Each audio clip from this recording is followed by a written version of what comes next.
Welcome, everybody, to episode 343 of WordPress Weekly for Wednesday, January 16th, 2019. I'm your host, Jeff Chandler, joined by John, who is his presence and me being able to see him is keeping me and my heart warm on this very cold Wednesday afternoon. Oh, how cold is it over by you, Jeff? It's about 20 degrees. It's cold enough. And we're expecting our first big snowstorm of the year this weekend, so looking forward to it. You haven't had any snow yet? I know you had thunderstorms that took some trees and stuff down, over the years. We've had a little bit of snow, but it's either been rain or, the next week it's in the 40s. But we're finally going to get a taste of things are changing starting this weekend.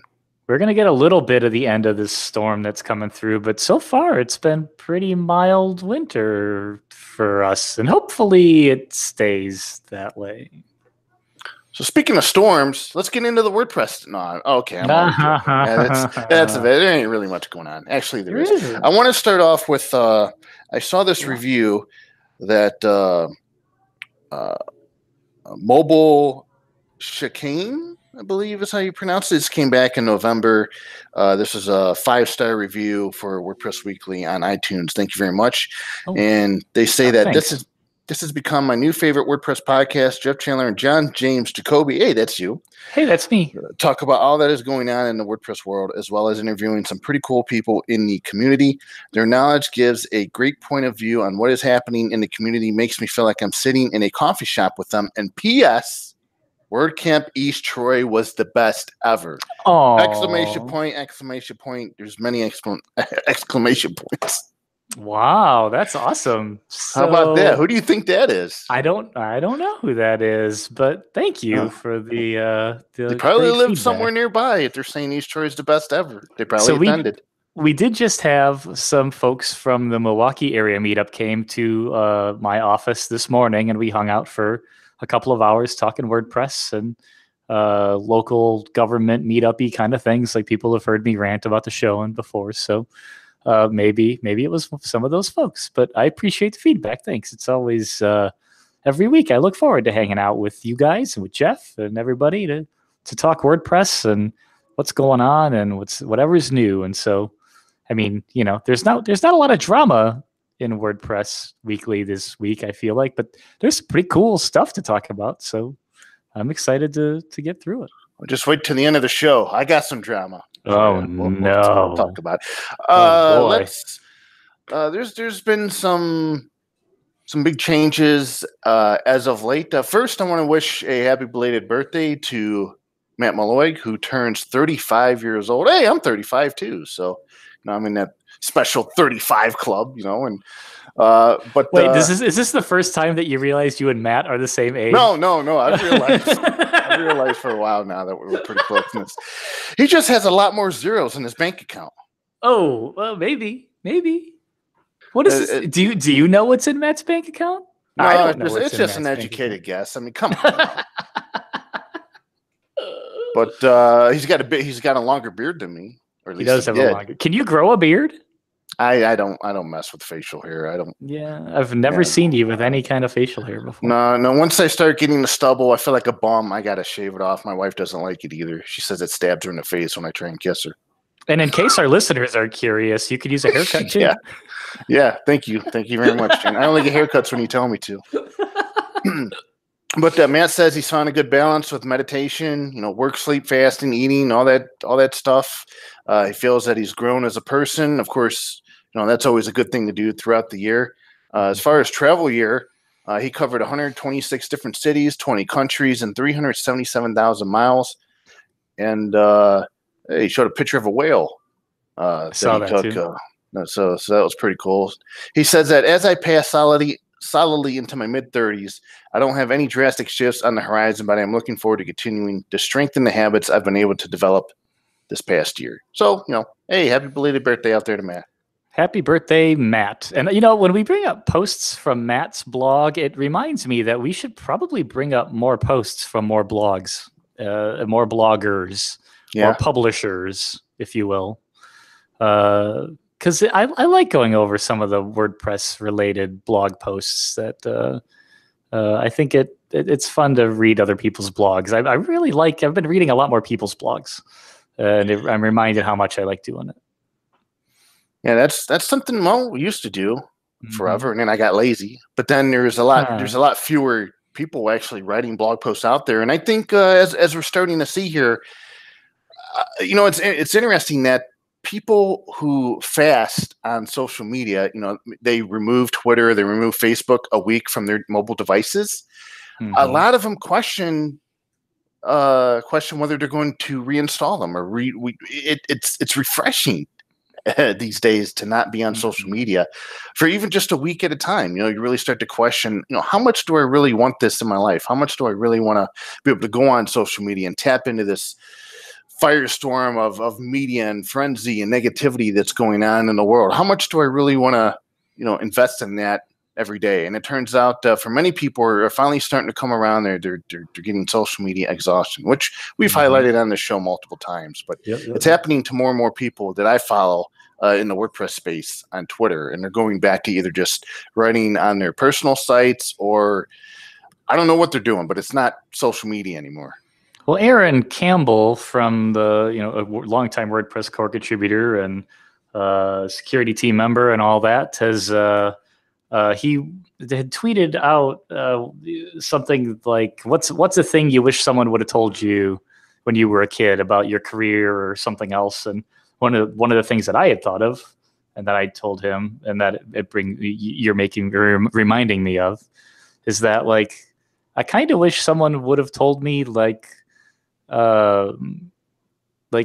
keep healthy people around and don't be afraid to make mistakes. But when people remind you of the mistakes that you have made constantly, get rid of those people, because no one is going to anyone that is hating on any of the things that you have done and keeps bringing up all the bad things that you have done on the internet. Those are the people that make you feel like crap all the time. Get rid of those people. It's not healthy people to keep around. And so I kind of wish someone would have told me that. And there's a lot of that on the social medias. I think that's kind of the crux of what we've talked about in the past. So, and the other blog post I was going to talk about, but I can't find right now, that I don't think we've talked about on the show, was Ryan McHugh's deep dives that he's been doing.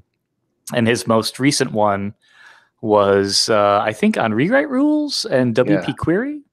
And I wanted to bring that up because it's a super in-depth, very easy to read, thorough look into how WordPress loads itself and how rewrite rules work, which is one of those one of my favorite APIs that I know a lot of people aren't a huge fan of. But also he does a very good job. He's a very good writer, very smart person. And I like doing deep dives myself, and so I like reading other people's deep dives into stuff too. And so Ryan McHugh's latest blog post on rewrite rules and WP Query was no different. So we'll put that in the show notes and recommend it to everybody. Check it out.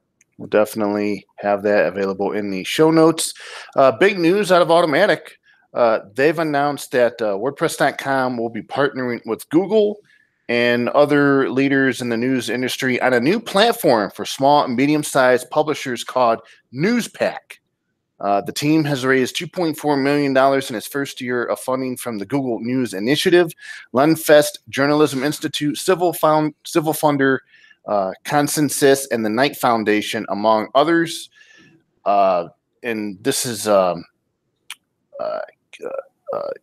Kinsey, who is what's it? Help me out here, John.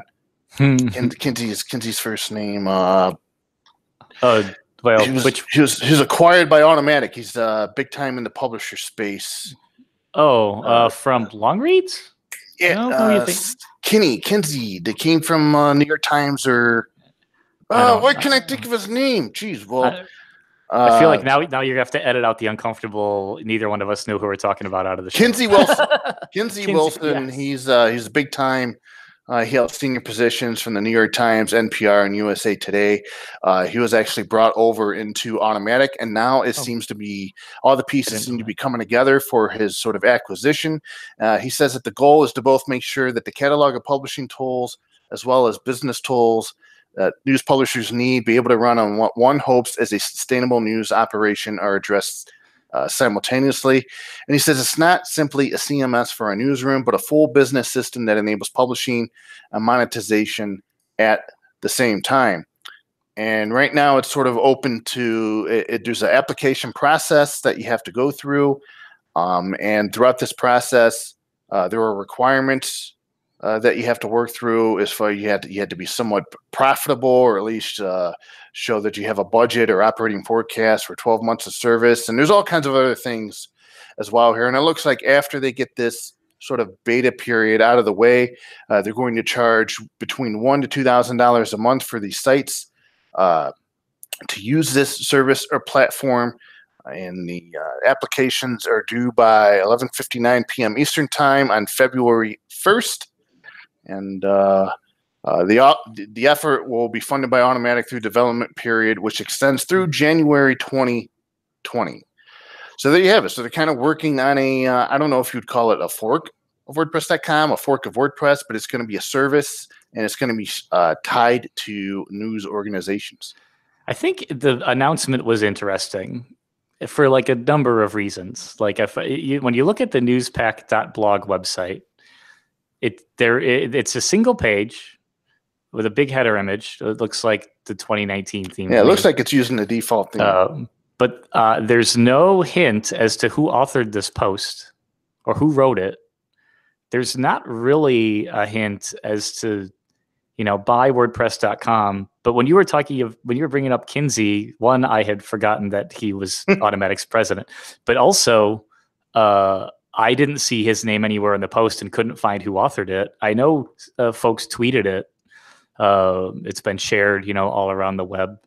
But it's I am excited as, per normal, but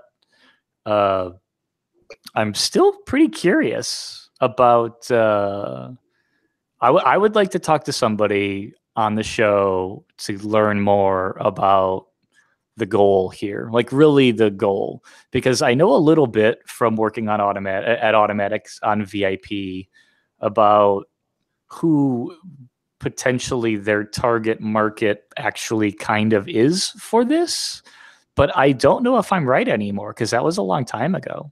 I know some people have said that this looks like something that's targeted at like the tavern, but I think it's really targeted at the hyper local level. Kind of, right? I mean, they had some VIPs that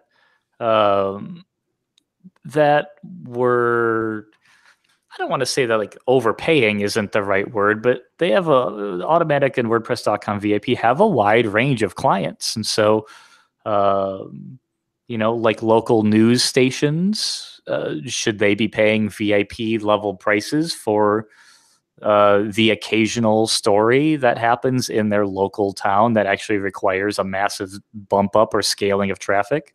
Should they be paying tens of thousands or $5,000 a month for, a news website? But one or two might be a little bit more reasonable. So I'm curious, like, is Automattic's goal here to downsize or grow, or the idea of a platform with Newspack? They kind of outlined what their goal is, but it's mostly there's a heavy emphasis on this website of how to apply, assuming that I should know if this is the thing I should apply for without me knowing what it is I'm applying to.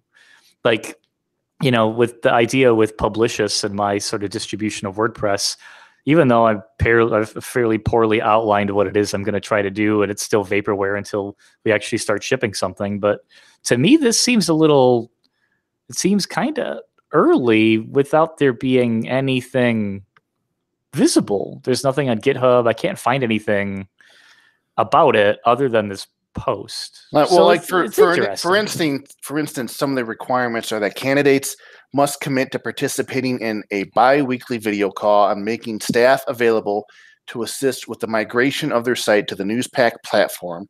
Candidates must commit to migrating their operating site to the Newspack platform at the conclusion of the initial 6-month development period.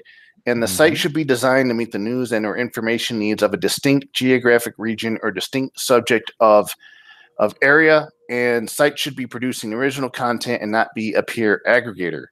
And preference will be given to those who are already using WordPress. Exceptions may be made at Automattic's discretion for sites easily migrated to WordPress. So we're looking at the very basis here of a pilot program that for might not even exist yet, that maybe they're just working with a couple sites and they're going to build it out and are looking for some beta testers essentially to help them build out their sites or this platform for their requirements. So, but it's the wording in the name is interesting because preference will be given to applicants already using WordPress. Exceptions may be made at Automattic's discretion for sites easily migrated to WordPress. So this is still WordPress. Like that part is not really made very clear until that part. Like, it is a platform. Whether or not it's using WordPress is kind of implied, but not made very clear.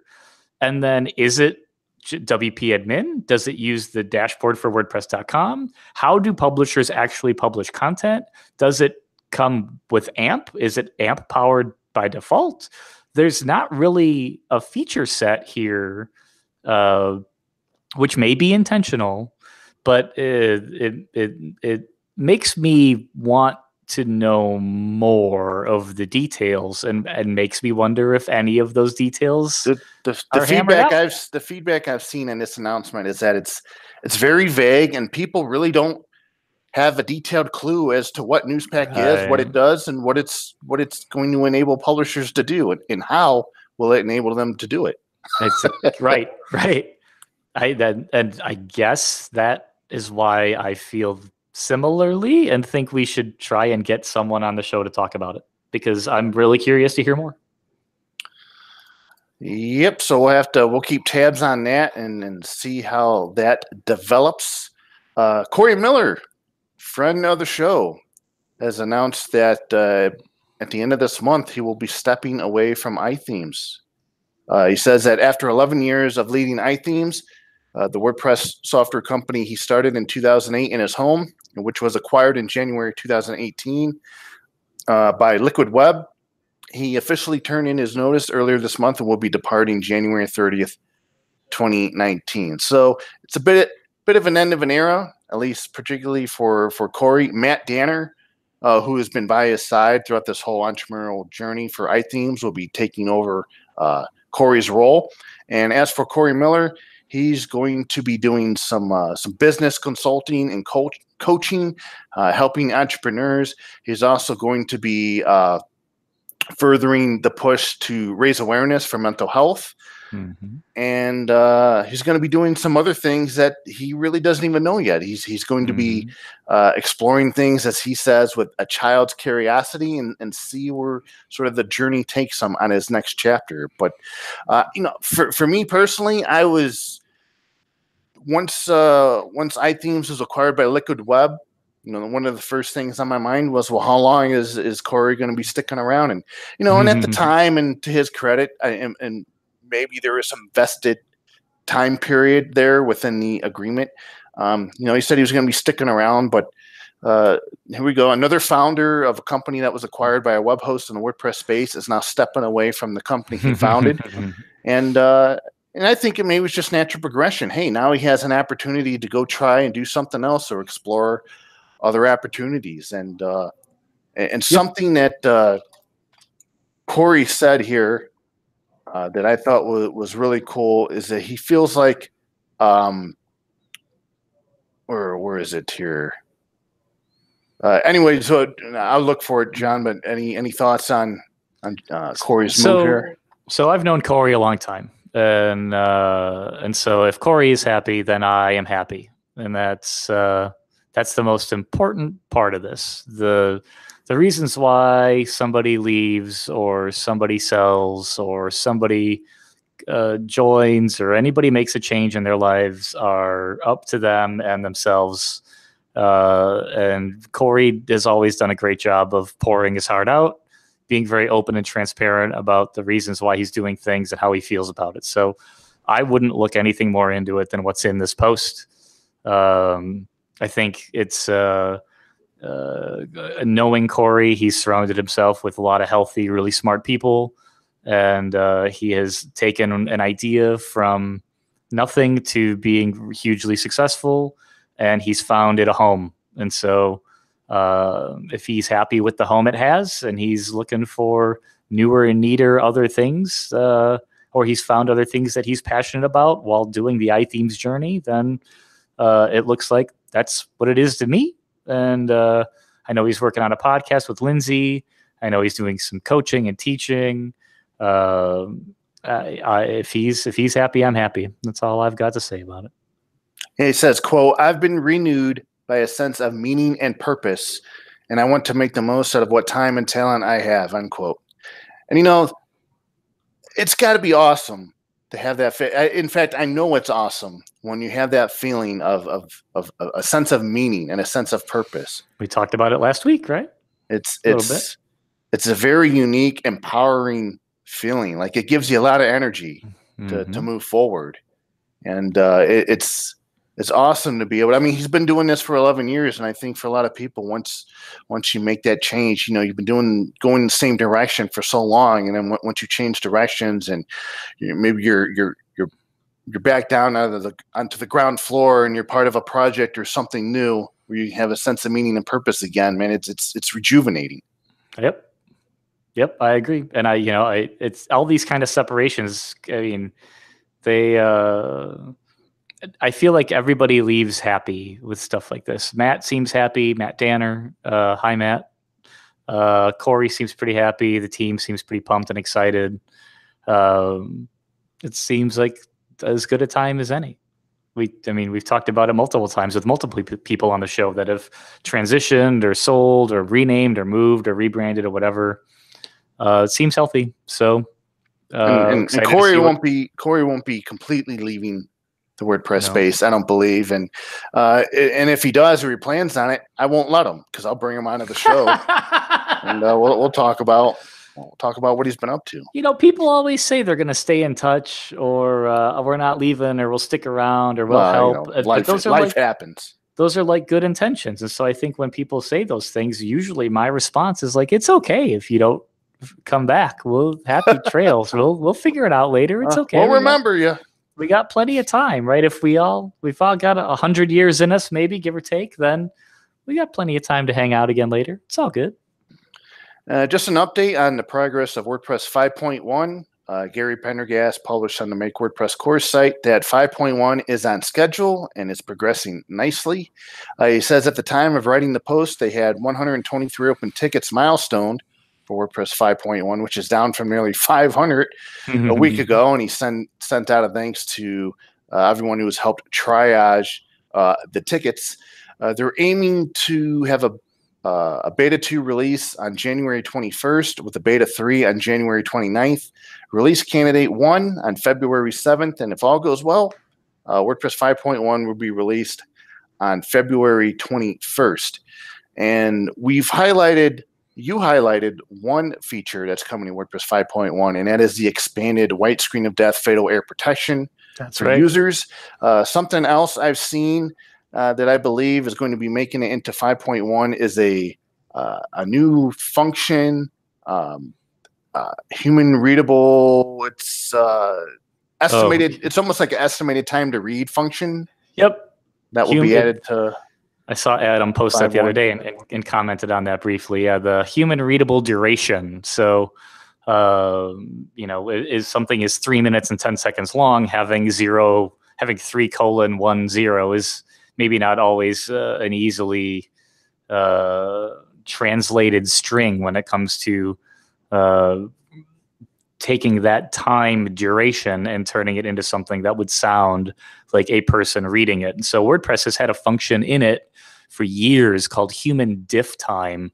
And so it'll take two time stamps, and it will convert it into something that was 5 minutes and 2 seconds ago, or 3 days ago, or something like that. And so that function has been in WordPress core for a long time. BuddyPress even includes its own variation of that. bbPress does too, because WordPress is a little bit opinionated in some ways. The human readable duration is an interesting function a lot of people are excited about. I think it needs maybe something, but that's just me being sensitive about things. I don't think anybody replied to my comments yet, but it's cool to see. It's like it'll be impactful for media related things. So podcasts, video, audio, things that get embedded into posts. And so if you want to know how long that a piece of music or a video is, largely for meta or accessibility tags, to be able to put it in there as a tooltip or as a timestamp, an ARIA tag, something else, to be able to say that the length of time of a thing is not just 3:02, but is actually spoken out loud as 3 minutes and 2 seconds. It's a neat idea. Good to see it. All right, so I saved the drama for last. A little bit of drama, good. Not much. Things have been rectified since this happened, but Matt Mullenweg announced that he has expanded the WordPress leadership. We talked a little bit about WordPress leadership last week. In fact, we even talked about Josepha Hayden last week. You mentioned sure did. her, and she's on the she's going to get mentioned on the show again today. She will be taking on the role of executive director. She will oversee and direct all contributor teams and their work to build and maintain WordPress. Matt says that Josepha has done a lot of great work in WordPress over the past few years. So many of you already know her. I'm sure you'll all enjoy working with her as much as I do. And this is a role that she was sort of, I guess, softly announced during the Gutenberg release process near the end of it. So this is just sort of an official, I guess, sort of title showcasing her leadership role. And then Joost de Valk, that you may know from WordPress SEO, Yoast SEO, who will take on the role of marketing and communications team lead. And Matt says that you might know him as a longtime core contributor and plugin author. His role would be to lead the marketing team and oversee improving WordPress.org related websites and all its outlets. So you might be asking yourself, well, where's the drama in this? Well, Bridget Willard, who has who took over the marketing team. Sarah Rosso started it, who was an automatician, and Bridget Willard took it over, and she's been working away at it, coming up with initiatives, doing the meetings, and coming up with marketing plans. And she announced on Twitter that she had no idea that this news was taking place, that Joost de Valk was going to be the new team lead, or the marketing and communications lead. Apparently, there is obviously there's a communication mishap. Josepha and Joost de Valk have both reached out to Bridget. I think things have been solved, but for a little bit there, it was kind of one of those yikes, oh no, here we go again moments. But thankfully, I think everything is gotten squared away.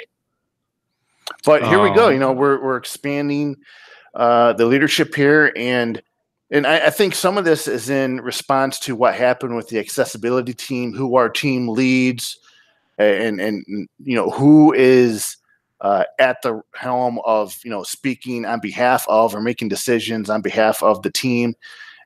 And certain people who thought they were team leads come to find out they're not team leads.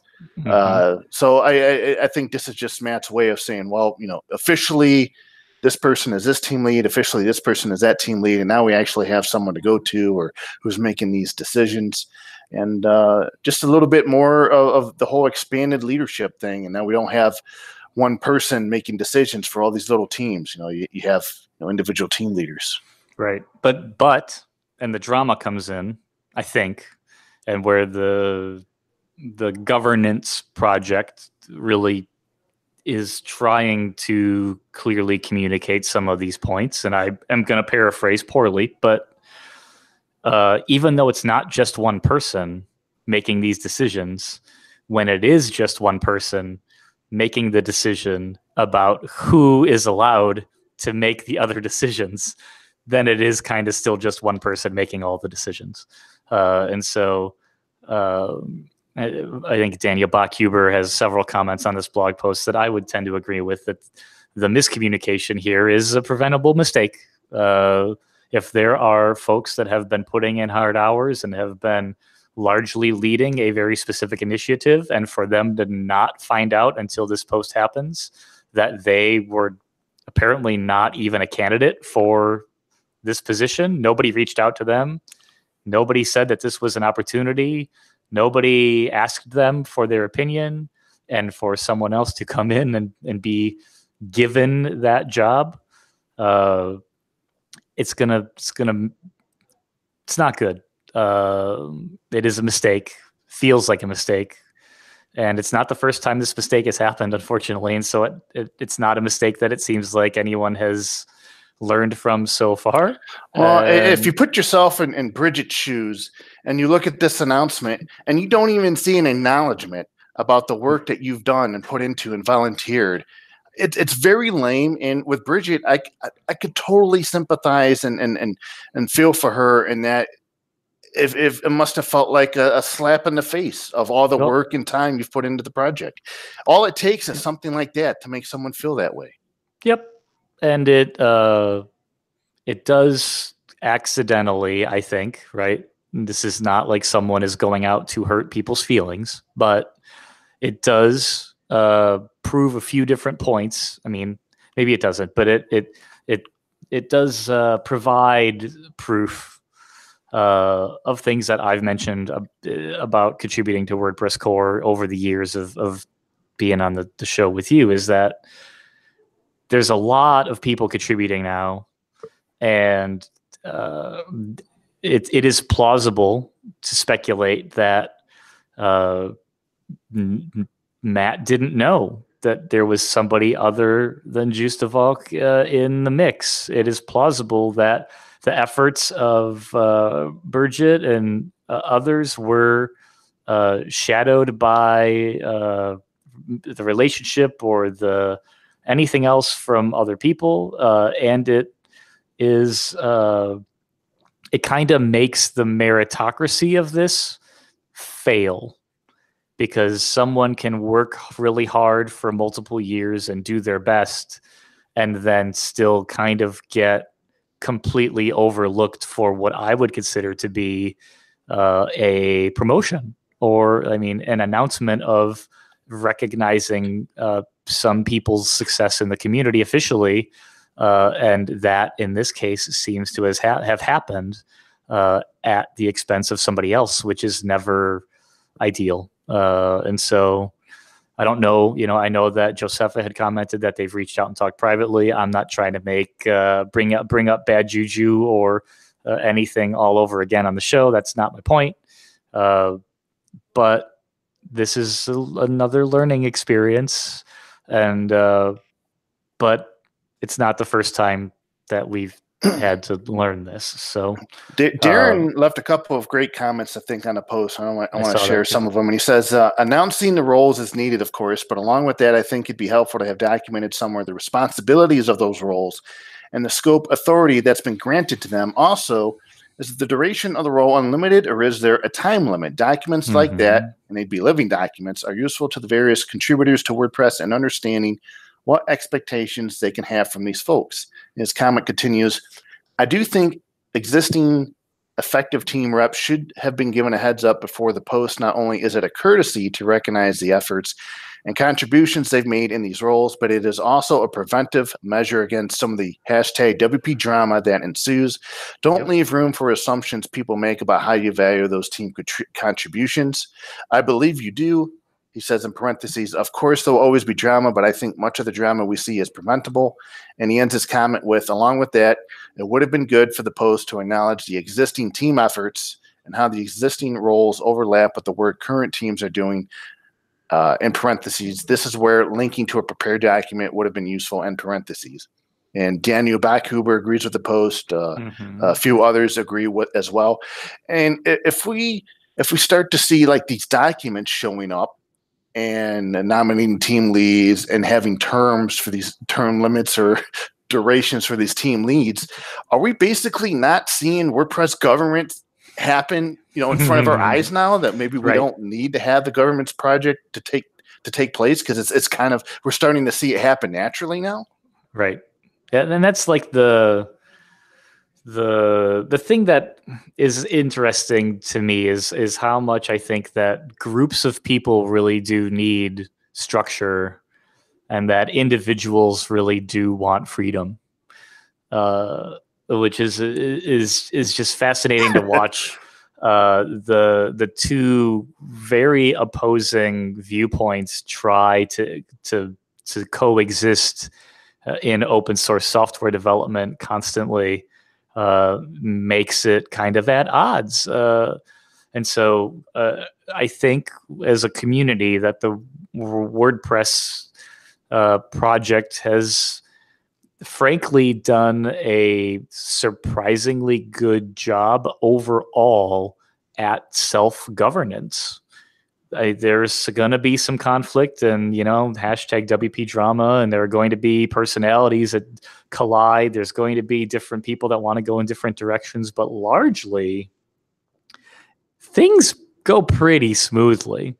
And so, but independently, I mean, I consider myself maybe more in the independent side than most people, but I enjoy the freedom of writing plugins, owning my own GPL licensed code, and sharing things with others, and I enjoy it. I think that independence and that freedom is really an important part of what makes contributing to WordPress work, is that people are able to come in a little bit on their own terms, help with whatever little bit that they feel like they can at the time, and are able to do it in a way that is relatively non-committal. And so even though, Darren's points about terms and time periods and things like that, like it's not always just about, and I agree with that. I mean, as someone who has been part of a 2-year term, I've been elected to a 2-year term, it gets really interesting when someone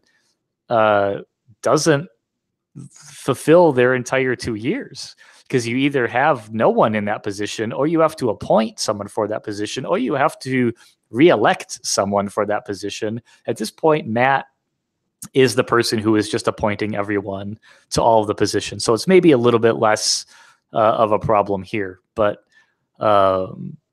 if someone doesn't want, if someone didn't do a good job in their term, do you keep them around? Would they know?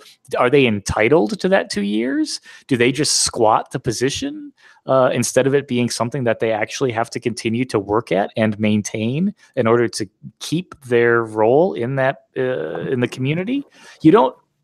Terms are interesting. Like, one of the things that they don't show you, or at least they don't show us, when you look at like big United States government meetings, is how many people can't even walk into the room on their own, that are coming in on motorized chairs because they have been lifelong politicians that have not been able to push their own agendas through on things. And so they continue to work as a lifelong politician to try and get their one thing through. And it just is a little silly to have terms sometimes. Project has been pretty good at course correcting and picking the right people for certain specific jobs, or people have also done a good job of speaking up and saying, hey, I don't think that this is necessarily correct, or I disagree with this decision, or I think that there's a better person for this job, or so on and so on. And so if I campaign for one of these positions, will you be in my committee? I'll get you on my committee. Just so I can say John James Jacoby is on my committee. It depends on the position, Jeff. Let's just put it that way. But you know what? You have my support. BB's liaison. I will support you. Press. I consider you a close friend, Jeff, and so I will support you 100%. I will be here for you. You want to work in my treasury department? Trust me, there's not many funds you have to manage. I remember you talking about not having a lot of zeros in there, so I'm down to manage the treasury department, because it seems like it's not a lot of work. Now, speaking of governance, I've actually Morten Rand Hendrickson and Rachel Cherry have both agreed to be on next week's show at 3 p.m. Woo-hoo. Next Wednesday, 3 p.m. Eastern time in the afternoon, to talk about the WordPress governance project. And we may have an additional third person join us on the show to talk about that topic as well. And so next Wednesday, we may have a full house, and we'll talk about governance and terms and team leads and representation and community and viewpoints and representation and all kinds of good stuff. Well, John and I, we might just sit back and eat popcorn and let the three guests, that's my three plan. guests tell us what's going on. So with that said, work continues on WordPress. Things are happening in the WordPress space. Seeing a lot of news of different blocks that are being updated, groups of blocks this and blocks that. There's all kinds of blocks out there. Of course, the Newspack news, that's been sort of hot this week in the presses. Other than that, just business as usual, I suppose. In fact, I'll do a shout out for you and EDD. Recently, there was a post from Easy Digital Downloads on the development progress on 3.0. Apparently, you guys have been working on that the past year. Believe it or not. Hey, everybody! Look what's going on. So, I didn't get a chance to read it, but what did you guys cover in that sort of dev post? Well, in Slack, in the Sandhills development Slack, I have officially changed my title to the Delayer of Things.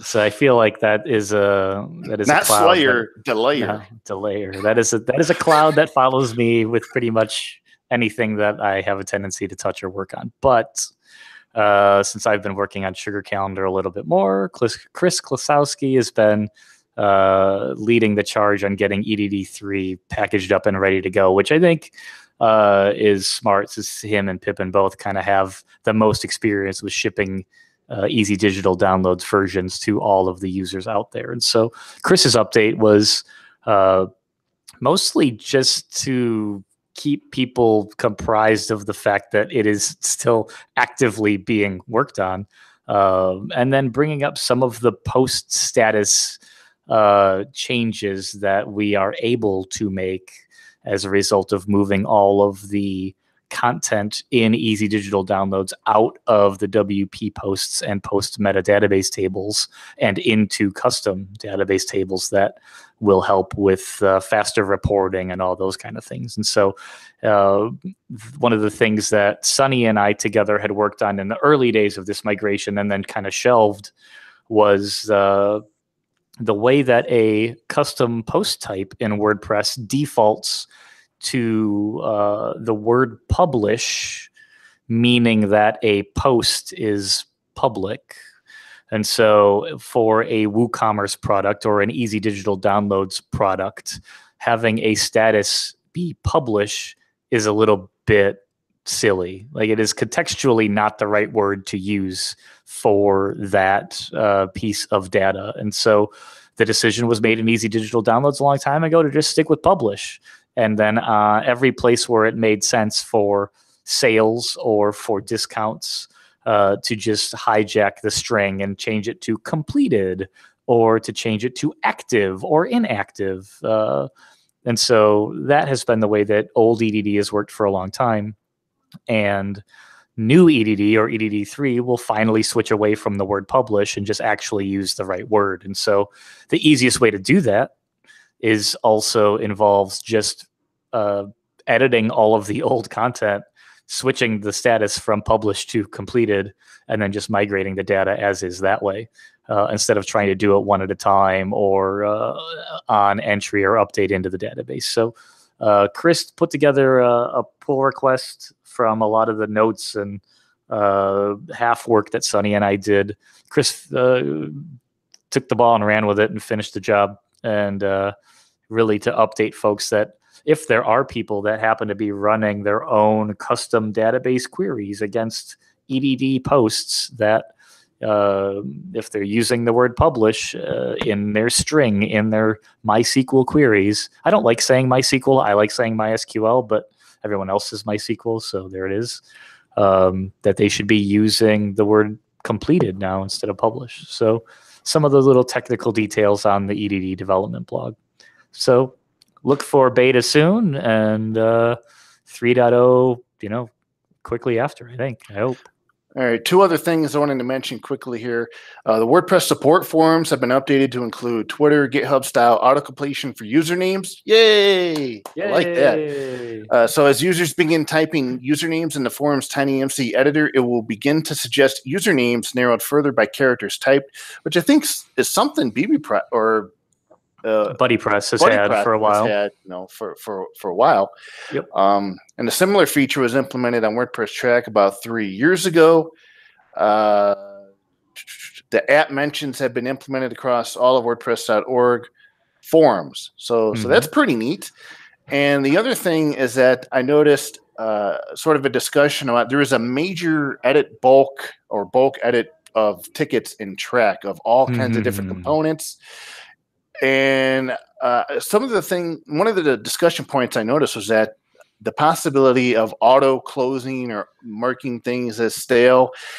And I know you were involved in that conversation. As far as tickets go on Track, doesn't GitHub already? I noticed that if my ticket goes without a reply for a long time, it'll give me a notice saying that it has been flagged as some kind of status, like it's stale. GitHub does this automatically, and it looks like this is something new that possibly they might implement as a version or Track. Yeah, my opinions on this topic don't represent the opinions of WordPress core or the security team or the opinions anybody else, right? That's exactly right. But I think it's a GitHub setting. I think it's per repo or per organization where you can decide what the duration is on when a GitHub issue becomes like stale. But yeah, I mean, there are a lot of people that have a different, they treat Track a little bit differently, or they use it differently. And maybe it's inspired by GitHub. Maybe it's just a new generation of people using Track and their brains work a different way, or they have different expectations on how Track as a tool is supposed to work. I think it's a combination of a lot of things. Could be personal preference, could be whatever else. But I like Track. I know I'm in the minority there, but Track is a piece of software written in Python that is very powerful and has served WordPress, BuddyPress, and BBPress fairly well for 15 years. And so I have never had problems with finding tickets or reporting or notifications or anything in Track myself. And so the idea of closing an issue is one that doesn't sit real comfortable with me, because an issue on GitHub or in Track represents a flaw or one of the side topics on closing these issues on Track is that it's labeled as won't fix, and won't fix kind of gives that connotation of, well, why even bother? It gets it's done, a decision's been made, but really it's just a way to say, well, this is stale, and we're just going to label it as it won't fix and put this over here for now. But to outsiders, it looks like a decision, conclusion's already been made. So why bother reopening that? Or it is a labeling issue. And it is, I know there's another softer language tag that is called maybe later, which is fine, I guess. But once a issue is made, it is rare that an issue will be outright just deleted. If it's spam, if it's a duplicate, like an actual duplicate where someone posted the form twice, and it created 2 tickets on accident or something, tickets will get deleted that way. But otherwise, tickets really do not ever get deleted on Track, and for good reason. This is a ledger. You want to talk about the blockchain, the Track and the number of issues is basically the life of the project. And the number of open issues, again, in my opinion, is not an inbox zero that people are working towards. It's not, I don't care if there's 40,000, 4,000, or 4 open issues. The number really, truly does not matter. The only time that it matters is when you're trying to run a report. And if you're not able to filter the results that you want based on the criteria that Track provides, then you just need to narrow your results a little bit farther. Whether or not the issue is open or closed, is two things. It is one, kind of irrelevant, because if you're working on a core issue, I think it's important to look at all of the closed issues that are related to it so that you know what everyone else has already done. And so that you can, and it's also important to look at what the open issues are so that you don't create a duplicate and so that you don't do a bunch of rework towards something that someone has already done. And so that is just a tool issue. That is just searching for issues. But at the same time, an issue is a flaw or an enhancement. And the only reason to close it is because you have done the work or because it is work that is just never going to be done, where we have closed the book on that and we have said, this is not even an issue that is going to be addressed in the core project, but thank you. Closing it for any other reason is really kind of, it generates more work, more confusion, not good feelings from the reporters, from commenters, from people that have patched them. And the way that this was kind of done specifically really doesn't sit very well with me at all. Because I think you made that clear in your comments, sir. I'm sure it did. But the part of it that's the worst part of it is not a people problem. It is an actual system problem. Is that there were so many tickets that were bulk closed at the same time that nobody got any notifications about those tickets being closed.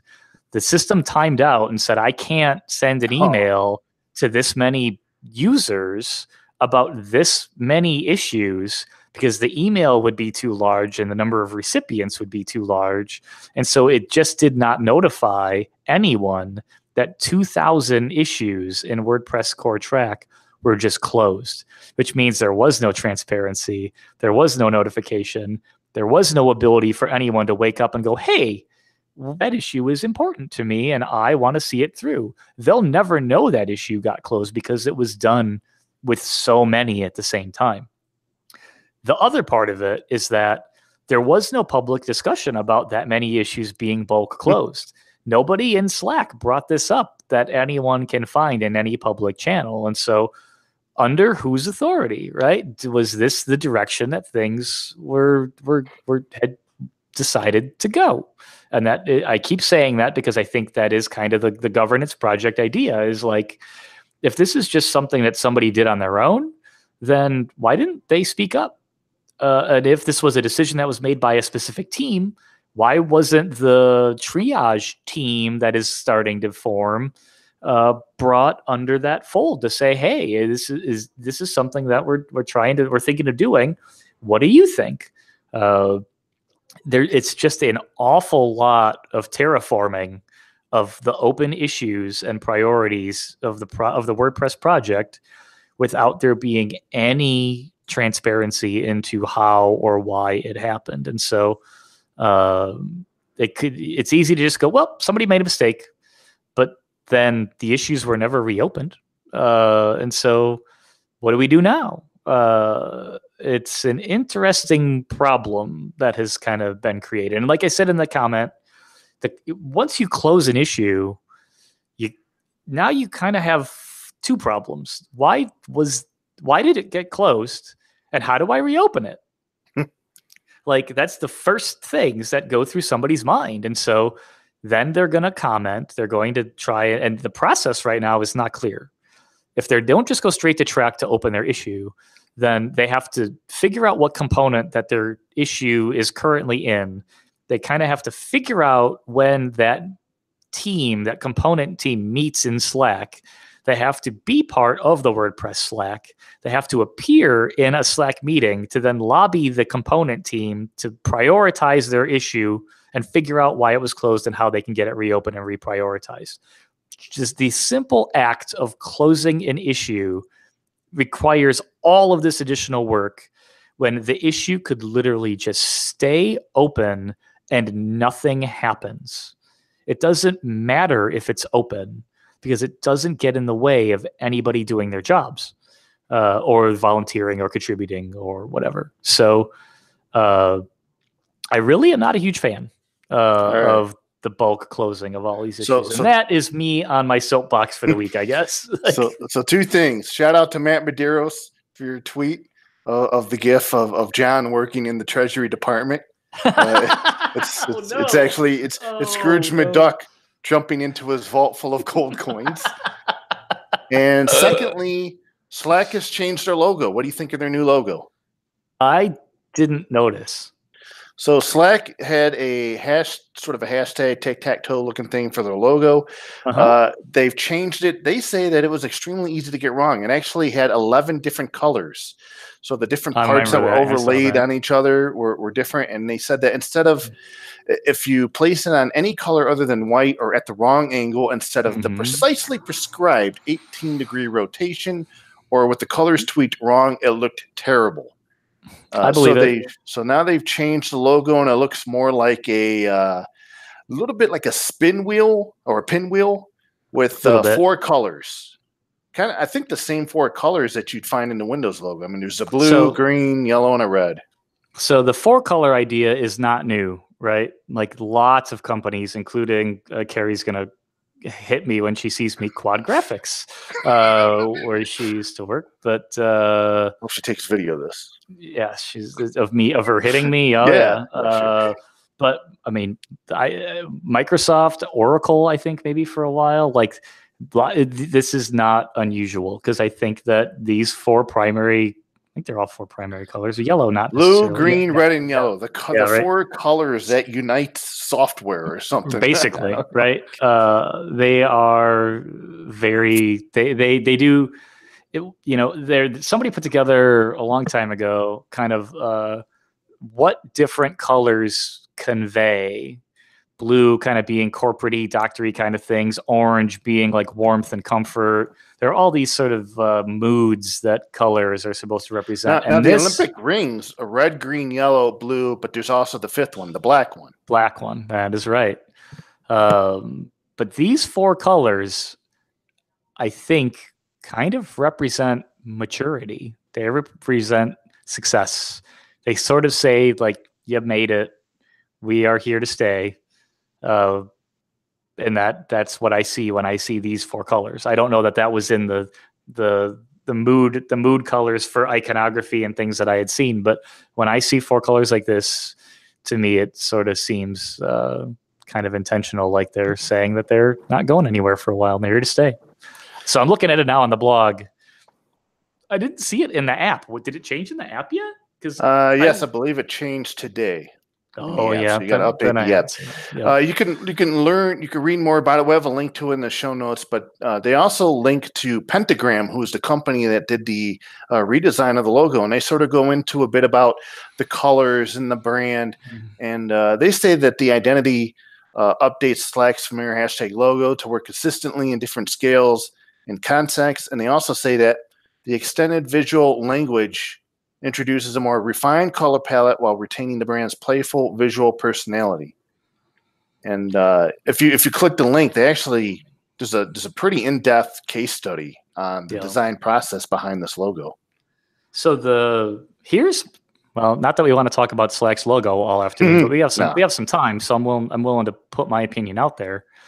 The nice thing about their old logo is it was a tilted hash. It was a tilted pound sign. It was a recognizable icon with a twist.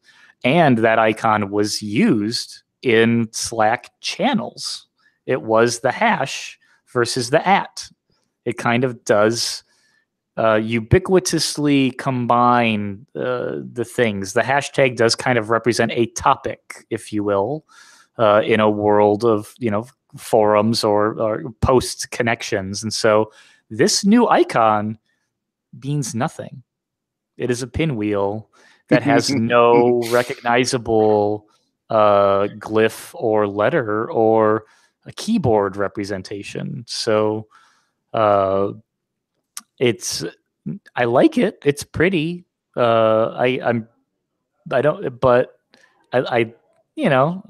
The old one to me looks more like Slack than this does. So I thought it was a hashtag, but then it's actually called Octothorpe. It is an octothorpe. Well, there is actually a difference. That's news to me.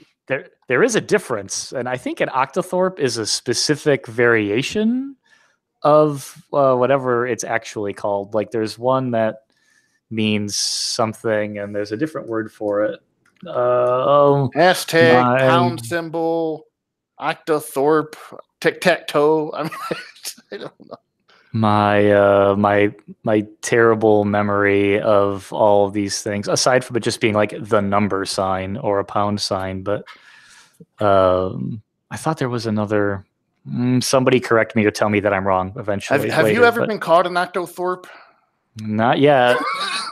All right. I've been called a lot of things, but not an Octothorpe. Not an Octothorpe. It sounds like a Spider-Man villain. Yeah, it does. It does a little bit. Dr. Octothorpe. I'm sure that's not funny to anybody, but it's kind of funny. Something dealing with tentacles. I don't know. Octopus, Octothorpe, something. I don't know. So here's my closing statement is I'm looking at the Slack blog, and the title of it, and which is very cute, is called "Several People Are Typing," and only because the capital letters they've capitalized "Several People Are Typing" is the acronym for that is SPAT, which is interesting. If several people are typing, it is probably because there is a spat. There are probably people that are probably having a heated conversation. I don't know. Just thought that was interesting. Several people are typing. Spat. If we get, there might be some spatting going on next Wednesday because we're gonna have a full house. I hope there is spatting about WordPress governance. It's going to be a great show, great topic. That's going to do it for this week's edition of WordPress Weekly. You can find show notes for this episode and all other episodes on WPTavern.com. And you can follow me on Twitter, JEFFR0. And John, sir, where can we follow you? JJJ.blog, GitHub, and Twitter at JJJ. Awesome. So until next Wednesday afternoon, everybody stay safe. Have a great weekend. We'll talk to you again next Wednesday afternoon. Say bye, John. Bye, John.